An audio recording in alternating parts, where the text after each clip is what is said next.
آداب معاشرت کا خلاصہ ہے یہ حدیث۔ آقا کریم نے ارشاد فرمایا اتنی دیر تک کوئی شخص کامل مومن نہیں ہو سکتا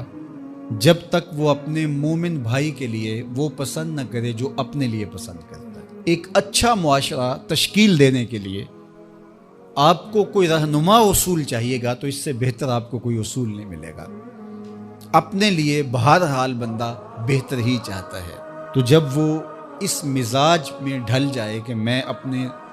مومن بھائی کے لیے، اپنے معاشرے کے دوسرے افراد کے لیے بھی وہی چاہوں گا، تو پھر مجھے بتاؤ کہ معاشرے کے اندر پھیلتی ہوئی روحانی بیماریاں، حسد، حقد، بغض، کینہ، نفرت، ایک دوسرے کو نیچا دکھانا، تکبر، رعونت، غرور، یہ ساری چیزیں یہ کہیں آپ کو نظر بھی نہیں آئیں۔ صرف اسی حدیث کو اپنا امام بنا لیا جائے اور اپنا منشور حیات مان لیا جائے۔ محمد بن حنفیہ رضی اللہ تعالیٰ عنہ حضرت علی المرتضیٰ رضی اللہ تعالیٰ عنہ کے فرزند ہیں، لیکن حضرت سیدہ فاطمہ الزہرا سلام اللہ علیہا سے نہیں ہیں، اور حضرت امام حسن رضی اللہ تعالیٰ عنہ حضور علیہ الصلوۃ والسلام کے نواسے، تو بھائی آپس میں، تو دونوں میں کسی معاملے میں شکر رنجی ہو جاتی ہے۔ شکر رنجی جس رنج میں مٹھاس ہو، شکر ہو، میٹھی ناراضگی، کوئی بغض حسد پہ مشتمل ناراضگی نہیں۔ تو حضرت محمد بن حنفیہ ایک دن بیٹھے تو سوچا کہ وہ میرے عمر میں بھی بڑے بھائی ہیں، اور پھر دوسری بات یہ ہے کہ وہ رسول خدا کی بیٹی کے بیٹے ہیں،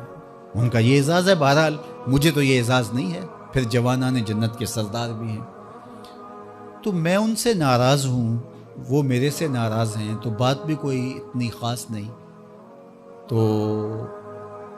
اب دن بھی 3 گزر رہے ہیں، چلو میں ان کو راضی کر لیتا ہوں۔ تو گھر سے نکلے ان کو راضی کرنے کے لیے، تو واپس آ گئے راستے سے، کاغذ لیا اور اس کے اوپر اپنے بھائی کے نام مکتوب لکھا کہ میں آپ کو راضی کرنے کے لیے گھر سے نکلا تھا، لیکن راستے میں مجھے حضور علیہ السلام کا فرمان یاد آیا کہ جب 2 مومن بھائی آپس میں کسی معاملے میں الجھ جائیں، ناراض ہو جائیں، تو جو صلح میں پہل کرے گا وہ جنت میں بھی پہلے جائے گا، تو میں تو یہ گوارا نہیں کرتا کہ آپ سے پہلے جاؤں، تو میں ناراض ہوں، آپ آئیں اور مجھے منائیں۔ تو حضرت امام حسن نے خط پڑھا اور مسکرانے لگے،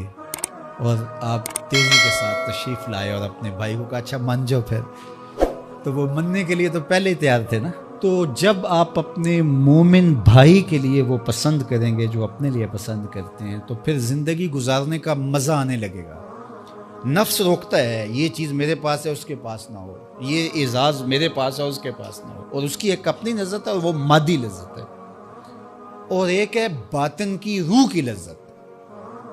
تو روح کی لذت نفس کی لذت سے کہیں زیادہ اور کہیں دیر پا اور کہیں مختلف ہے۔ اس لیے جب آپ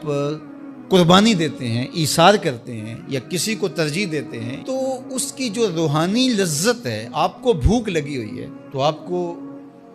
1 روٹی مل گئی ہے، تو آپ کو ایک ایسا شخص نظر آیا جو آپ سے بھی زیادہ بھوکا ہے، اور آپ کسی نمائش کے لیے نہیں، محض اللہ کی رضا کے لیے اس کو روٹی دے کر کے دیکھیں، خود بھوک کاٹ کے دیکھیں، وہ مرغن کھانوں میں سرور نہیں آئے گا جو اس بھوک میں لطف آپ کو آئے گا۔ تو حضور علیہ السلام کا یہ فرمان اپنے عمل کا حصہ بنا لیں، اور اپنے بھائیوں سے، جو خونی رشتے سے جڑے ہوئے بھائی ہیں، وہاں سے شروع ہو کر کے پورے معاشرے کے اندر اس کا عملی نفاذ کریں۔ آپ کو اتنا سرور آئے گا اور باطن میں اتنا نور آئے گا، اور اس قدر معاشرے میں خوبصورتی کی بنیاد پڑے گی۔ اور اگر ہم آج اس حدیث کو اپنے لیے خضر راہ بنا لیں تو یہ اس پہ عمل کرنا کوئی مشکل نہیں ہے۔ یہ آپ ابھی سے جب اٹھیں گے تو اپنے ساتھ والے کو ترجیح دے دیں گے کہ پہلے یہ گزر جائے، تو ابھی سے شروع ہو جائے گا یہ کام۔ تو یہ آپ گھر میں اپنے بچوں کے ساتھ، اپنی بیوی کے ساتھ، روزمرہ کی زندگی میں جہاں ملازمت کر رہے ہیں، کاروبار کر رہے ہیں، جن دوستوں کے ساتھ کھیل رہے ہیں حتیٰ کہ، تو یہ وہ چیز ہے کہ اس کا آغاز عمل سے پہلے سوچوں سے شروع ہو جاتا ہے، کہ آپ کسی کے لیے اچھا سوچنا شروع کر دیں، جو اپنے لیے سوچتے ہیں وہ اپنے بھائی کے لیے بھی سوچیں۔ ہمارے بزرگ فرمایا کرتے تھے کہ کسی کے ساتھ دوستی کا ایک حق یہ بھی ہے کہ اس کی آخرت کے لیے سوچا جائے کہ یہ میرا دوست ہے تو دنیا میں میرے ساتھ ہے تو حشر میں بھی، جنت میں میرے ساتھ ہو. تو اس کی ہدایت کے لیے اگر نماز نہیں پڑھتا تو اس کو نماز کی طرف لے کر آئیں. اگر اس کے معاملات کے اندر خرابیاں ہیں تو ان کو دور کرنے کی کوشش کریں اور اس کو آہستہ آہستہ اچھائی کا خوب